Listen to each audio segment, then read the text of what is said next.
Leveling up your builds, especially after feeling hard stuck, can feel a bit frustrating. But fortunately for you, I have a couple of tips that I've learned throughout my years that will get you ranking up your builds in no time, whether you play Bedrock or Java. So, in this video, we'll go through the design process from finding inspiration and visualizing the design to setting up a build foundation, detailing, and finally polishing up the whole thing. To do so, I'll show you step by step how I went about making this build and many of my other builds in my creative build world. And so, without further delay, let's jump into it. So, the rise of generative AI has got me thinking a lot about the concept of reutilizing existing works and even the concept of changing the medium in which it is expressed. I say this because for as long as Minecraft has been a thing, there's been people trying to recreate all sorts of things, both real and imagined. So keep that in mind for this next section. Okay, so one of the struggles you might find yourself in when contemplating your next build is, well, what exactly to build? And for that, you have an absolute plethora of options, from Pinterest to Google Images, and of course, we now have image generation capabilities with a dozen different AI models. My recommendation? Specify a specific architectural style and then general shapes. This tends to work like a charm. Once you have an image you like, one that inspires you and gets you excited to put idea into blocks, one cool idea you can try out is overlaying a grid pattern over your image using websites like this one. I've done this before in helping me out to get a general shape of a build, but you can do this for terrain as well and the results turn out quite decent. When you do use this technique, I'd say to watch out for things like doors or windows as they can help you in getting your desired scale, whether you want a 1-to-1, where one single player is 2 blocks tall, or something a bit bigger. Keep in mind that the bigger the scale, the easier it is when it comes to detailing. If you're using the mod Axiom, you can even put the image that you're working on directly into Minecraft and just trace the outline really easily. But if you're playing vanilla Minecraft or playing on Bedrock Edition, simply having an image with the grid overlay will work just fine, especially if you have a second screen you can work off of. And if you can get a couple different angles of your desired build, then you can kind of get a sort of 3D model of what you want. On this step, my main concern is usually just to get the shape right. Detailing and color comes later on, but once you are happy with what you have, then we can move on to this next step. So, color and texture can be a really tricky thing in Minecraft. You see, on one hand, you have specific build-oriented blocks that are real things. I'm talking about stone, wooden planks, terracotta, real-life building materials. But on the other hand, you have a lot of gaps in the color spectrum, gaps that are conveniently covered by a certain other type of blocks.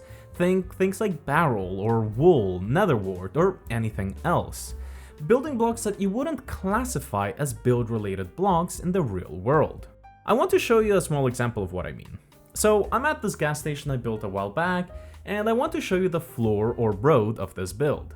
It has stone, tuff, and some other stuff, but in there we have some wool mixed in. In this bone block store, I also have wool mixed in with the more traditional in real life building blocks. And I won't even mention the bird over there, which is just built from everything from soul sand and terracotta to wood and nether brick. I guess what I want to say is that you shouldn't feel confined to only use blocks that make sense in context. Instead, you should think of blocks more as different paints you can use on your canvas. You should resist the urge to not use a certain block just because of the context and let go of all that made up meaning. I'll give you 2 tools you can use that I found really useful.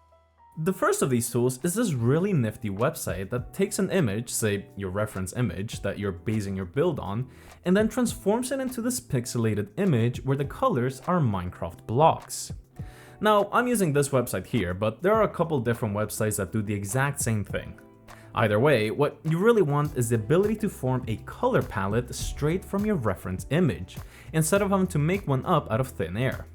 Now, some of you might be better than others when it comes to this, but I have personally always struggled with the color, so this is a really useful tool that I've used a couple of times, not exactly as a rule that I have to follow, but at least as a starting point where I can then go on to modify my particular color palette the way I see fit. And that's where the second tool that I use quite often comes in.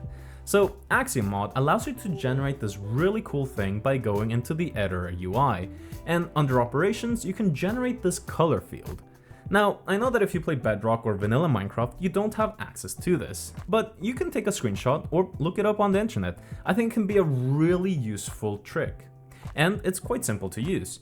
You basically draw a line from one color you want to another. Many times it's simply going from a color of your choice towards black, as it's an easier way to get a shadow effect. So drawing a straight line, then picking up blocks that are in that general path is usually enough. Now, of course, this is nice and all, but you still gotta go ahead and actually paint your build, and hopefully, with these tools, you should be able to do so easy peasy.